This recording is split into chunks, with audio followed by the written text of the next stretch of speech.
Hey guys, thank you so much for joining me. Today I'm going to be showing you guys how to make some delicious crème brûlée, so stay tuned for that. Alright, so to get started, we're going to take 2 cups of half and half and go ahead and pour it into our measuring cup. And then afterwards, we're going to take 1/8 of a teaspoon of salt. And I don't have 1/8, so I just used 1/4 and put a little bit of an amount. And then you're going to pour it into your pot, basically mix those together. Now we've moved to our stove. We're just going to go ahead and put this on low heat, basically mix it until it's a little warm, not too cold, not too hot. Now I'm taking about 1 teaspoon of vanilla extract and adding it onto there after it warms. Now what you're going to want to do is get 5 eggs, and we're only going to use the yolks, the yellow parts of the eggs. And so you're just going to go ahead and separate that. So I'm separating it from the whites, and then I'll take the yellow parts and put it in a separate bowl.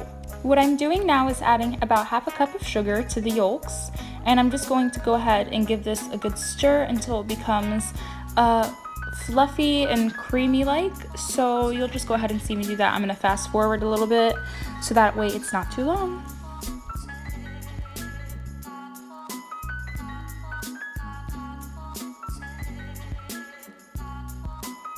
Now that I've gotten my eggs to be a little creamy, I'm going to go ahead and add my milk in gradually. You want to add it gradually because you don't want the eggs to scramble. If the eggs do scramble, you'll have to restart all over again. So you'll just see me pouring the milk little by little, so that way the eggs kind of get used to the temperature of the milk, and then I can pour in the rest. So I'm just going to go ahead and fast forward. Now I'm going to put my water to boil. You'll see why in a second. Okay, so I've taken a cupcake pan and I'm just pouring my mixture into there, and I put it inside an aluminum foil tin.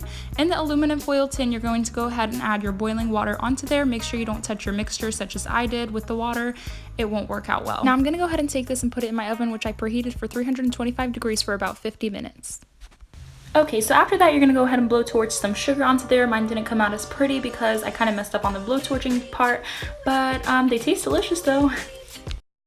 Alright, thank you so much for joining me, guys. I hope you guys really like this recipe / tutorial.